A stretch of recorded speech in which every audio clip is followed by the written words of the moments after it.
Est-ce que tu te souviens de ce duo improbable de dessins animés qui a marqué notre enfance durant les années 2000? Mais avec cette information, il y a tellement de possibilités que ça va être compliqué à trouver. Par contre, si je mets ce générique... Corneille et Bernie. Voici mon histoire. L'histoire... Aïe, oui, Bernie, j'ai compris. L'histoire de Corneille et Bernie. Je parle, j'écris, je lis Shakespeare et je joue Mozart. Eh Corneille, pas si fort! Je sais ce que je fais, Bernie, car je suis un génie. Si un jour on apprend que tu parles, la belle vie c'est fini. Si tu ne veux pas que ça se sache, t'as intérêt à faire tout ce que je dis. Attention, chut, voici Corneille et Bernie. Attention, C'est nous Corneille et Bernie, on est trop forts.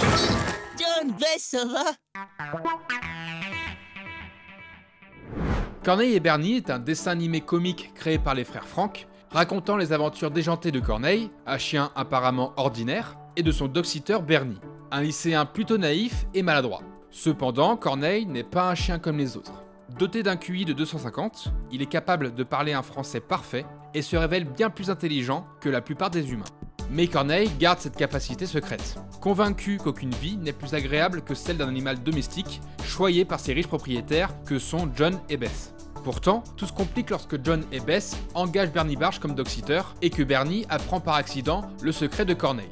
À partir de là, le duo devient vite complice et la série suivra leurs aventures à travers New York, où Bernie, le plus barge du duo, tentera de faire les 400 coups, tandis que Corneille déploie toute son ingéniosité pour les sortir de situations embarrassantes. Corneille et Bernie est une série qui plaît à tout public, à la fois drôle et émouvante, et qui a marqué la génération des années 2000.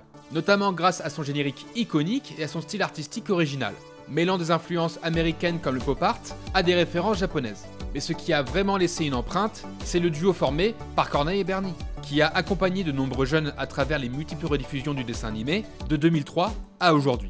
Car si la plupart ne retiennent que l'époque où la série était diffusée sur France 3, Gulli et Canal J, Corneille et Bernie est l'un des précurseurs à avoir une saison 2 faisant office de remake produite par Gulli. Sortie 10 ans après la première saison, la saison 2 sera passée un peu inaperçue, malgré qu'elle apporte un vent de fraîcheur tant sur le plan scénaristique qu'artistique, et abordant des thématiques plus actuelles des années 2010. Alors si cela t'a donné envie de redécouvrir ce dessin animé et ce duo iconique qu'étaient Corneille et Bernie, n'hésite pas à aller sur ma chaîne et sur mes réseaux où je te raconte toute l'histoire de tes programmes préférés. Et surtout, abonne-toi pour explorer d'autres fragments nostalgiques de notre enfance.